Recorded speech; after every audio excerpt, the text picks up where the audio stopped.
Hello guys, നിങ്ങളുടെ ക്ലോണ്ണൻ വീണ്ടും തിരിച്ചെത്തിയിരിക്കുകയാണ്. പുതിയ ഗെറ്റപ്പിൽ നിങ്ങൾക്ക് വീണ്ടും സപ്പോർട്ട് പ്രതീക്ഷിക്കുന്നു.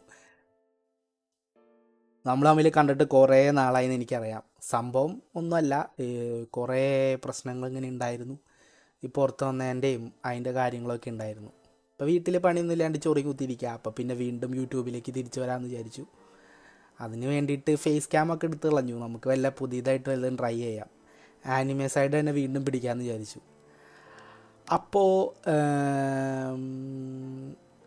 ഇന്ന് നമ്മൾ വീണ്ടും ഇതിന് മുമ്പ് നമ്മുടെ ചാനലിൽ സെയിം വീഡിയോ തന്നെ ഇട്ടിട്ടുണ്ട്, ഡീമൺ സ്ലെയറിൻ്റെ. പക്ഷേ വീണ്ടും സ്റ്റാർട്ട് ചെയ്യുമ്പോൾ ഇതിൽ നിന്ന് തന്നെ സ്റ്റാർട്ട് ചെയ്യാമെന്ന് വിചാരിച്ചു.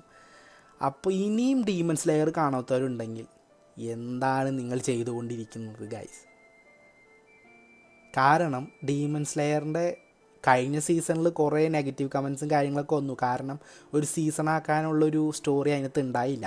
പക്ഷെ അവർ വീണ്ടും അത് സീസണാക്കി ഇറക്കി. പക്ഷെ ആനിമേഷൻ ഒരു രക്ഷയില്ല. നമ്മൾ ആനിമേ എന്ന് പറഞ്ഞൊരു കൺസെപ്റ്റ് അതൊരു 2Dയിലാണ് ഇറക്കണത്. പക്ഷേ 2Dയിൽ ആനിമേഷൻ്റെ പീക്ക് എന്ന് പറയുന്നത് ഇതാണ് ഗൈസ്. ഓക്കെ, അപ്പോൾ നമ്മുടെ മെയിനായിട്ടുള്ള ഇതിലേക്ക് വരാം. ഇത് ഡീമൺ സ്ലെയർ എന്ന് പറഞ്ഞ ആനിമെ അറിയാത്തവരുണ്ടെങ്കിൽ അവർക്ക് വേണ്ടിയിട്ട്. ഓക്കെ, ഡീമൺ സ്ലെയർ എന്ന് പറഞ്ഞ ആനിമെ ടോട്ടലി 11 ആർക്സാണ് ഉള്ളത്. ആർക്ക് എന്ന് പറഞ്ഞു കഴിഞ്ഞിട്ടുണ്ടെങ്കിൽ നമ്മൾ ചാപ്റ്റർ എന്ന് പറയില്ലേ, ഓരോ സ്റ്റോറി ലൈൻ എന്ന് പറയുന്നത് ഒരു ആർക്കാണ്, ഓരോ സംഭവങ്ങൾ. അപ്പോൾ ഇതൊരു 11 ആർക്കായിട്ടാണ് നടക്കുന്നത്. അപ്പോൾ ഇപ്പോൾ അത് എത്തി നിൽക്കുന്നത് ലാസ്റ്റ് ആർക്കിലാണ്. ഇനി ആ ലാസ്റ്റ് ആർക്കും കൂടി ഇറങ്ങാനുള്ളൂ. അപ്പോൾ ഇനിയും ഡീമൺ സ്ലെയർ എന്ന് പറഞ്ഞ ആനിമെ കാണാത്തവരുണ്ടെങ്കിൽ ഇപ്പോൾ നല്ല ടൈമായിരിക്കും, ബെസ്റ്റ് ടൈമാണ് സ്റ്റാർട്ട് ചെയ്യാൻ വേണ്ടിയിട്ട്. നിങ്ങൾ കാർട്ടൂൺ കാണുന്നവരോ അല്ലെങ്കിൽ ഇതൊന്നും ആവണ്ട. ഞാൻ പറഞ്ഞല്ലോ, ഇത് പ്യുവർലി സ്റ്റോറിക്കും ആനിമേഷനും വേണ്ടിയിട്ട് നിങ്ങൾക്ക് കാണാം, സിമ്പിളായിട്ട് കാണാം. നിങ്ങൾ ആനിമേനെ വിരോധിക്കുന്നവരാണെങ്കിലും നിങ്ങളൊന്ന് വാച്ച് ചെയ്ത് നോക്കുക, എന്നിട്ട് നിങ്ങളുടെ അഭിപ്രായം എന്താണെന്ന് പറ. അപ്പോൾ നിങ്ങൾക്ക് മനസ്സിലാവും. ഓക്കെ, അപ്പോൾ ഇത് ബേസിക്കലി ഒരു ഹ്യൂമൻ ഡീമൺ തമ്മിലുള്ള ഒരു വാറിൻ്റെ കഥയാണ്. വാറെന്ന് പറഞ്ഞു കഴിഞ്ഞാൽ കുറേ നാളായിട്ട് നടന്നു വരുന്ന ഒരു കോൺഫ്ലിക്റ്റ്. ലൈക്ക് ഡീമൺ ഹ്യൂമൻസിനെ തിന്നും, അപ്പോൾ അത് എതിർക്കാൻ വേണ്ടി ഫൈറ്റ് ചെയ്യുന്ന ഒരു ഗ്രൂപ്പ് ഉണ്ട്. അപ്പോൾ ആ ഗ്രൂപ്പിൻ്റെ പേരാണ് ഡീമൺ സ്ലെയർ. അപ്പോൾ അതിൻ്റെ ഒരു കഥയാണ് ഈ ഡീമൺ സ്ലെയർ എന്ന് പറഞ്ഞ ആനിമെ. ഓക്കെ, ഇത് സ്റ്റാർട്ട് ചെയ്യണത് നമ്മൾ ടാൻജിറോ എന്ന് പറഞ്ഞ മെയിൻ ക്യാരക്ടറിനെ ഇൻട്രൊഡ്യൂസ് ചെയ്തിട്ടാണ് സ്റ്റാർട്ട് ചെയ്യണത്. അപ്പോൾ അവൻ്റെ അവൻ്റെ ഫാമിലീനെ ഡീമൺ അറ്റാക്ക് ചെയ്യും. അവൻ്റെ പെങ്ങൾ ഡീമനായിട്ട് മാറുകയും അവൻ്റെ പെങ്ങളെ ഹീൽ ചെയ്യാൻ വേണ്ടിയിട്ട്, എന്ന് വെച്ചാൽ തിരിച്ച് ഹ്യൂമനാക്കാൻ വേണ്ടിയിട്ട് ഉള്ള ഒരു അഡ്വഞ്ചറസ് ജേണിയാണ് ഡീമൺ സ്ലെയർ എന്ന് പറഞ്ഞ ആനിമെ.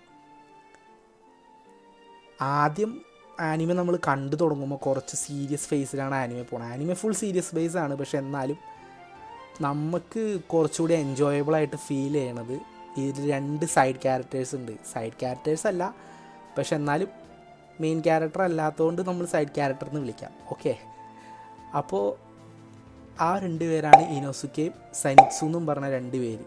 ആ 2 പേരും കൂടി ഇതിൽ ജോയിൻ ചെയ്യുന്നതോടുകൂടി ഈ സീരിയസ്നെസ്സിനോടൊപ്പം കോമഡിയും കൂടി വരും.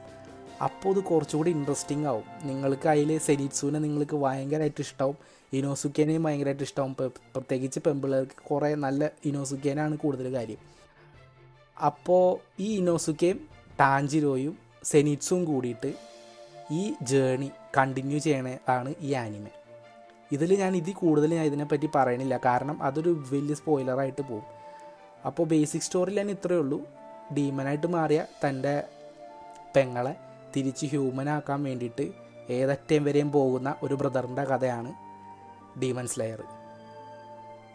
ഇതിൻ്റെ ലാസ്റ്റ് ആർക്ക് 3 സിനിമയായിട്ട് ഇറക്കണമെന്നൊക്കെയാണ് പറയണത്. ലാസ്റ്റ് ആർക്കിൻ്റെ പേര് ഇൻഫിനിറ്റി കാസ്റ്റൽ ആർക്ക് എന്നാണ്. അപ്പോൾ അത് 3 സിനിമ ആക്കണം എന്നൊക്കെയാണ് പറയണത്. കാരണം ഞാനിതിൻ്റെ മാങ്ക വായിച്ചാണ്. ഒരു 4 ഇമ്പോർട്ടൻ്റ് ഒരു വലിയ ഫൈറ്റ് ഉണ്ട് ഇതിനകത്ത്. അപ്പോൾ ഓരോ ഫൈറ്റും ഓരോ സിനിമ ആക്കാമെന്ന് പറയണേ. അപ്പോൾ ഇതിന് മുമ്പും ഇവർ ഈ സെയിം കാര്യം ചെയ്തിട്ടുണ്ട്. മൂഗൻ ട്രെയിൻ എന്ന് പറഞ്ഞ സിനിമ ഇറക്കി, അത് വമ്പൻ ഹിറ്റായിരുന്നു. ജപ്പാനിലെ അതുവരെ ഇറങ്ങിയ എല്ലാ സിനിമകളെക്കാളും കൂടുതൽ കളക്ഷൻ കിട്ടിയ ഒരു പടമായിരുന്നു അത്.